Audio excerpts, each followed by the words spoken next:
안녕하세요. 국민의힘 나경원 의원입니다. 오늘 기자회견은 오늘 오전에 있었던 헌법재판소의 마은혁 헌법재판관 후보에 관한 권한쟁의 심판 관련 결정과 그리고 엊그제 있었던 대통령 탄핵 심판 최후 변론에서 국회 소추인단 대표 정청래 위원의 위원장의 그 망언에 대한 이야기입니다. 국회의 합의 관행과 의회 민주주의의 원칙이 무시되는 현 상황에 대해 국회의원이자 의회 민주주의자로서 또 의회주의자로서 우려의 입장을 밝히고자 합니다. 헌법재판소의 마은혁 결정에 관한 마은혁 관련 결정에 대해 심히 유감을 표합니다. 이는 국회의 헌법재판관 선출 관행을 제대로 이해하지 못한 결정입니다. 헌법재판소는 결정문에서 대통령은 청구인이 헌법 제111조 제3항에 따라 재판관으로 선출할 사람이 헌법과 헌법재판소에서 정한 자격 요건을 갖추고 그 선출 과정에 의회 민주주의를 원칙으로 하는 헌법 및 국회법 등 법률을 위반한 하자가 없는 한 헌법 제111조 제2항에 따라 그 사람을 재판관으로 임명할 헌법상 의무를 부담한다고 명시했습니다. 그러나 과연 마은혁 후보자 선출 과정이 의회 민주주의를 원칙으로 하는 절차였습니까? 소수 정당의 의견이 완전히 무시된 채 수적 우위만으로 포괄적으로 진행된 과정을 의회 민주주의라고 할 수 있겠습니까? 헌재는 또한 국회 운영위원회는 2025년 2월 14일 헌법재판소 재판관 마은혁 임명 촉구 결의안을 위원회 안으로 의결하였고 위 결의안은 같은 날 본회의에 상정되어 출석위원 168명 전원의 찬성으로 가결되었다고 인용하면서 이를 적법하고 유효한 행위로 인정했습니다. 그러나 이 표결에는 국민의힘 의원들은 불참한 상태였으며 이는 다수당의 일방적 횡포에 대한 항의의 표시였습니다. 오늘 헌재의 결정은 의회 민주주의의 기본인 합의의 원칙은 외면한 채 민주당의 다수결 만등주의의 만행을 추인해 준 꼴이 되었습니다. 국회가 추인해 준 꼴입니다. 오늘의 헌재 결정은 또한 국회의 합의 절차 및 관행에 대한 이해가 결여된 결정이라고 봅니다. 즉 국회 관습법을 무시한 결정입니다. 국회 추천목 3인을 여당 1인, 야당 1인, 여야 합의 추천 1인으로 구성하는 것은 국회의 오래된 관행입니다. 수십 년간 지켜온 여야 합의 1인 추천 관행은 헌법재판소의 정치적 중립성을 위한 최소한의 안전장치였습니다. 국회에서 여야 합의에 의한 안건 상정 자체도 중요한 국회 관행입니다. 부득이 일방적 다수결에 의해 처리해야 하는 경우라도 충분히 소수 의견을 듣고 진행하는 것이 의회 민주주의의 기본입니다. 이번 마은혁 관련 헌법재판소 결정은 둘 다 국회에서의 여야 합의 없는 민주당 단독 표결 그리고 의회 독재 자체에 대해 절대적 효력을 준 것과 다름없습니다. 거대 야당 민주당이 여야 합의도 없이 의석수만 앞세워 밀어붙여도 된다는 것입니까? 그것이 진정 헌법 정신일까요? 국민의힘은 이 모든 국회 안건 처리에 대해 합의한 바가 없습니다. 여야 합의가 실질적으로 되지 않은 마은혁 후보 추천, 인사청문회 일정, 인사청문회 결과 보고서 채택, 마은혁 임명 촉구 결의안 모두 여야 합의 없는 민주당의 독단적 단독 강행이었습니다. 특히 마은혁 임명 촉구 결의안은 상정과 의결 모두 국민의힘 측에 설명한 조차 없습니다. 이에 박형수 국민의힘 원내 수석 부대표는 본회의에서 마은혁 임명 촉구 결의안 상정의 부당성에 대한 의사진행 발언을 했었고 민주당이 단독 강행을 계속하자 국민의힘 의원들은 회의장에서 항의하며 단체 퇴장한 바 있습니다. 여야 합의 없는 일당 독재의 국회 표결에 절대적 효력을 주는 것이 과연 헌법 정신입니까? 법치주의, 민주주의의 정신입니까? 숫자만 많으면 무엇이든지 할 수 있다는 한마디로 몰상식의 다수결 독재를 국민은 절대 원하지 않습니다. 국회의 합의 관행을 철저히 무시한 채 이제 와서 대통령 권한 대행이 마은혁까지 임명해야 한다는 결정은 우리의 헌정 질서를 혼란에 빠뜨릴 뿐입니다. 정치의 사법화, 사법의 정치화가 결국 대한민국의 헌정 질서를 무너뜨리고 있음이 참담할 뿐입니다. 저는 엊그저께 탄핵 심판 방청을 하면서 깜짝 놀랐습니다. 정청래 의원의 발언에 경악을 금할 수 없었습니다. 여야 합의는 헌법과 국회법 어느 법에도 존재하지 않는다. 헌법 제49조에서 규정한 국회의 의사결정은 다수결로 하라는 헌법적 명령이다. 한마디로 의회 민주주의를 부정하는 발언입니다. 민주주의의 본질을 다수결 만능주의로 곡해하고 국회의 합의민주주의의 원칙을 정면으로 부정하는 위헌적 발상입니다. 의회 민주주의의 핵심 가치는 무엇일까요? 다양한 갈등을 조정하는 것이 의회이고 그러기에 의회는 다수결의 원리에 앞서서 합의의 원리에 의해 작동됩니다.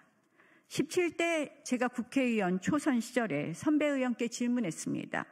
국회가 왜 법에 쓰여 있는 대로 다수결로만 하지 않는 것이죠?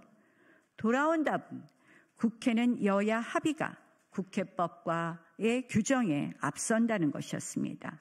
맞습니다. 국회에서는 의사일정을 정하는 것도 본회의 안건을 정하는 것도 모두 여야 합의, 교섭단체 합의에 의하게 되어 있습니다. 그래서 원내대표들은 그리 자주 머리를 맞대어 논의합니다. 여야 합의 없이 일방적으로 안건을 올리고 법안을 표결에 붙이는 것을 바로 강행처리라고 하는 것입니다. 합의를 기본으로 하는 것이 의회 민주주의이기 때문에 국회 각 상임위 아래에 있는 법안 소위에서 한 명의 의원이라도 반대하면 계속 심사로 보류하며 이견을 좁혀가지 표결을 강행하지 않는 것이 국회의 원칙입니다. 그런데 지금의 22대 국회는 어떤 모습입니까? 무조건 표결입니다.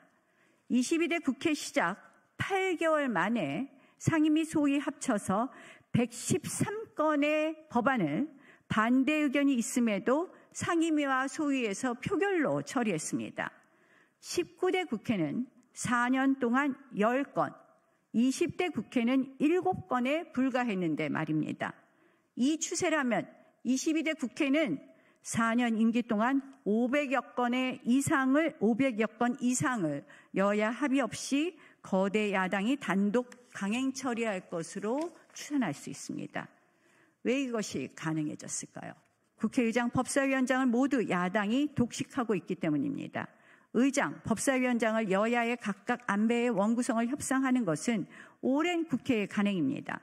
의장과 법사위원장을 한 정당이 독식하면 단 하루 만에도 법안을 단독 처리할 수 있기 때문에 이를 막기 위해서입니다.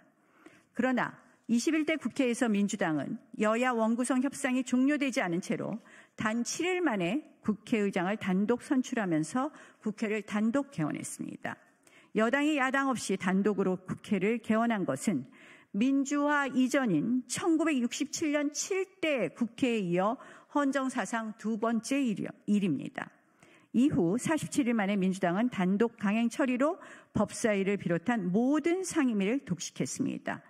민주화 이후 최초로 교섭단체 비율로 상임위원장을 배분하지 않고 제1당이 단독으로 선출한 국회가 된 것입니다. 이번 22대 국회는 개원 후 28일 만에 국회의장, 법사위원장, 운영위원장, 예결위원장까지 모두 독차지하는 원구성이 이루어졌습니다. 이 역시도 타협과 합의의 여지를 남겨두지 않은 다수결 만능주의 포갑에 의한 원구성 독재였습니다. 그러나 18대 한나라당이 180석에 육박하는 거대 야당이었던 18대 국회에서 한나라당은 국회의 합의 정신을 우선해 88일간의 오랜 협의를 통해 여야 합의로 상임위를 안배한 바 있습니다. 국회의장은 여당인 한나라당이, 법사위원장은 야당인 민주당이 맡도록 함으로써 원활한 국정 운영이 가능하게 하면서도 견제와 균형을 맞추었던 것입니다. 국회법에는 합의라는 단어가 총 15회, 협의라는 단어가 55회 규정되어 있습니다. 이런 규정과 함께 합의제가 다수결보다 앞서는 원리 속에서 의회 민주주의는 성숙해 온 것입니다. 부득이 합의가 안 된 경우에 동물국회에서는 물리력에 의한 강행 통과가, 그리고 국회 선진화법 시대에는 패스트트랙에 의한 까다로운 요건하의 표결 통과가 이루어진 경우가 있지만 이것도 역시 정상적인 국회 운영이라고 할 수 없었고 국민적 비난의 대상이 되었습니다. 국회 합의 문화는 불문헌법적 관습법입니다. 1987년 민주화 이후 30년 이상 지속된 국회의 합의 관행은 헌법재판소가 관습헌법의 요건으로 제시한 장기적 관행, 법적 확신, 명료성, 항상성, 국민적 합의의 요소를 모두 충족합니다. 헌법재판소도 2015 헌라 1 결정에서 다수결 원리는 소수파에게 토론에 참가하여 다수파의 견해를 비판하고 반대 의견을 밝힐 수 있는 기회를 보장함으로써 다수파와 소수파가 공개적이고 합리적인 토론을 거친 후 다수의 의사로 결정한다는 데 그 정당성이 있다고 판시했습니다. 국회의 다수결 원칙은 무제한적인 다수의 독주를 정당화하는 것이 아니라 소수의 의견이 충분히 반영될 수 있는 토론과 합의 과정이 선행된 후에 비로소 정당성을 가질 수 있는 것입니다. 작금의 민주당의 입법 폭주와 정략 탄핵 시리즈는 법에 의한 민주적 지배가 아니라 법을 이용한 다수당의 사적 지배입니다. 지금처럼 다수의 일당이 국회를 마음대로 한 적은 없습니다. 다수결 만능의 국회는 의회 민주주의를 붕괴시킬 뿐입니다. 국민을 갈등으로 내몰 것입니다. 정청래 의원은 터무니없는 법 해석으로 상임위에서 퇴장, 발언권 제한과 같은 횡포를 일삼았습니다. 이제 더 이상 궤변과 요설로 의회 민주주의를 퇴보시키지 말아주십시오. 이재명 민주당의 방탄국회, 입법 독재를 아무런 견제도 없이 가능케 하는 법사위원장 자리에서 내려오십시오. 헌법이 설계한 권력 분립과 상호 견제의 원칙이 다수당의 일방적 독주에 희생되는 순간 우리의 헌정 질서는 회복 불가능한 손상을 입게 될 것이고 이는 국민에게 돌아올 수 없는 피해를 입히게 될 것입니다. 고맙습니다.